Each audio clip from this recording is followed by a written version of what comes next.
Any clips, any news, any names, any information used in this video is for fair use, commenting, criticism, educational, and fair use purposes. Viewer discretion is advised, and everything from this point on is allegedly. The young niggas standing on business.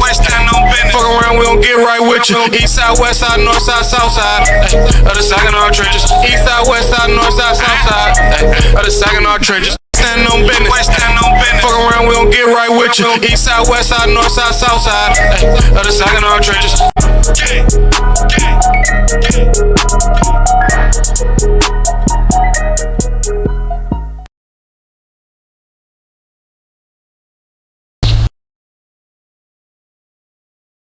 The man accused of leaving nooses in a biracial couple's vehicle and at area businesses makes his first court appearance today. Ken Pallone faces hate crime charges after racist notes were found in the Saginaw area in the summer of 2020. He's also accused of making racist phone calls to several Starbucks stores. 61-year-old Ken Pallone walked down the stairs at the U.S. District Courthouse in Bay City shortly after he was arraigned on the hate crime charges. Pallone, a retired optometrist, faces 6 counts of interfering with federally protected activities after nooses and racist notes were found in the Saginaw area, including inside the vehicle of Regina Simon's husband, Donald. The couple is biracial. Regina Simon spoke to us last week when the charges were announced after a lengthy investigation. No, I have never met this man. I've never had him for an eye doctor. Pallone is accused of starting the hate crimes with calls to 9 Starbucks stores in mid-Michigan and across the state in June of 2020, leaving threatening racial messages for employees. Starbucks had recently announced it was providing 250,000 Black Lives Matter shirts to employees who wanted to wear them during their shifts as protests were taking place across the country after the death of George Floyd in Minnesota. Then in July, the nooses with the notes reading "an accessory to be worn with your BLM t-shirt, happy protesting," started appearing. One at the Simon Saginaw home, another inside a 7-Eleven store, others in the Walmart and Kroger parking lots in Saginaw Township. Pallone lives in Saginaw Township, and police got a tip when someone witnessed one of the items being left in the parking lot and followed the vehicle to Pallone's home. 61-year-old Kenneth Pallone is charged with hate crimes for allegedly leaving the objects, and he's accused of committing other acts of racial intimidation across the state, which surprised Regina Simon, one of the victims in Saginaw. First reaction is relief, that the person has been found and is going to be held accountable. It was Regina Simon's husband, Donald, who found a noose in his vehicle parked at their Saginaw home in July of 2020 with a note saying "an accessory to be worn with your BLM t-shirt, happy protesting." Because I would have never thought that would have happened to us. Not on my street, not in my driveway. 4 more nooses and notes were found in Saginaw area stores and parking lots. A tip led the FBI to this Saginaw Township home in October 2020, where a search warrant was executed. The owner of the home, Kenneth Pallone, a retired optometrist, is now accused of placing the items in the Simons vehicle and the other locations and faces 6 counts of federally protected activities, with willfully intimidating and attempting to intimidate citizens from engaging in lawful speech and protests in support of Black Lives Matter. He was, targeting a few of us here in Saginaw. But now it's the entire state and the whole Black Lives Matter movement. It's been an up and down year and a half since the couple found the noose. Regina says she lost her job for speaking out about the incident. The couple got a divorce in part because of the stress, but she has started her own mental health therapy business. She is still shocked at what happened during the summer of 2020. I still don't understand how people can still hate, and still have that in their minds. I don't understand it.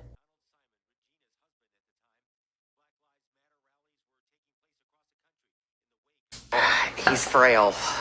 That was my first thought, he's a very frail man. That's how Regina Simon describes 61-year-old Ken Pallone, seen here in April leaving the federal courthouse in Bay City. Pallone was back at the courthouse Monday, pleading guilty to 2 of the 6 federal hate crime charges he faced. A plea agreement states the federal government is recommending a 10-month prison term for the misdemeanor convictions. Donald Simon, Regina's husband at the time. Black Lives Matter rallies were taking place across the country in the wake of the death of George Floyd in Minnesota. I'm thankful somebody got held accountable and a little bit more faith in the Justice Department and the police for me, because I didn't think nothing would come of it. A retired optometrist is going to prison after being convicted on 2 hate crime charges. Back in the summer of 2020, in the midst of the pandemic, we told you nooses were found in the Saginaw area with a hateful message attached. Well, nearly 3 years later, a Saginaw County man learned he will spend at least 10 months behind bars for the crimes. And Terry, you told us last week he was hoping to stay out of prison. Angie, his sentencing memorandum indicated Ken Pallone blamed his deteriorating physical and mental health and isolation for his racist acts. He spoke about that in court today, but the judge said he was surprised Pallone didn't offer more of an understanding on how the crimes impacted his victims. 2 of them were in court today. He does not display what a remorseful person would look like. And this is what retired eye doctor Ken Pallone looked like as he walked out of Bay City's federal court, having been sentenced to 10 months behind bars, his suit coat pulled over his head. Never looked him in his eyes. He's never given me an apology. He's had every chance to do so. It was the summer of 2020. Protests were taking place across the country following the death of George Floyd.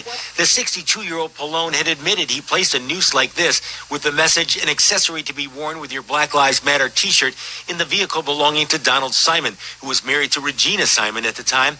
Nooses were placed in other locations in the Saginaw area, and investigators eventually discovered that Pallone made threatening and harassing racist phone calls to Starbucks stores. I do not feel that he truly understands how his belief system led to all of these crimes being committed just based on hate and a lack of knowledge, just great ignorance, which is surprising from a man who's a doctor. Judge Thomas Ludington went with the federal government's request for Pallone to spend 10 months in prison. Simon read a victim's impact statement in court. Her daughter, Eulalia, was 5 years old when the hate crimes occurred. Part of this process is explaining to her what a noose was, and I couldn't do that without crying. She's 7 now and was in court as Pallone was sentenced to prison. Pallone was allowed to leave court and will have to report to prison at a later date. After he serves the 10 months behind bars, he will have 1 year of supervised release. Angie? Terry, thank you. Pallone pleaded guilty to 2 counts of violating federally protected activities, which is a misdemeanor. And in exchange, prosecutors agreed to dismiss 4 more counts of that same charge. He was a victim of a hate crime, but now the Saginaw man has been stabbed to death in a confrontation in a home early this morning. It was just 2 weeks ago when the targets of hate crimes felt like they received justice when a retired optometrist was sentenced to prison. But today, the man who found a noose in his vehicle nearly 3 years ago has been murdered. So, Terry, was his death any way connected to these hate crimes? No, it does not appear to be involved at all. This appears to have been an argument that got out of control. Police have arrested a suspect in the case as Donald Simon's family prepares to bury their loved one. Because I didn't think nothing would come of it. That was Donald Simon this past December talking about his satisfaction with the guilty plea of Ken Pallone. The retired optometrist pled guilty to 2 hate crimes as he was accused of placing a small noose with this note in Simon's vehicle in the summer of 2020. Donald Simon was married to Regina Simon at the time, their interracial marriage a possible target of the message. The couple eventually divorced. Saginaw police now say Donald Simon was stabbed to death early in the morning in this house on Niman Street. There was a house party, and some things got out of hand. There was an argument, and unfortunately, the victim ended up losing his life over it. The 45-year-old Simon was stabbed, was rushed to the hospital, but he died from his injuries. When police arrived at the home, a knife was recovered, but the suspect was gone. Be on the lookout was given by the patrol officers, and spotted the vehicle coming over the bridge and stopped it. The suspect was inside. A 33-year-old man who told police he has 13 children is in custody, but he has not been arraigned. Saginaw Police Detective Sergeant Matt Giroux says Simon and the suspect were acquaintances, but it's not clear what led up to the argument. It was just last month when the man who admitted he spread those hateful messages directed at the Simons and others in the Saginaw area was sentenced to 10 months in federal prison. Simon's ex-wife Regina told us Donald planned on going to the sentencing, but for some reason decided not to.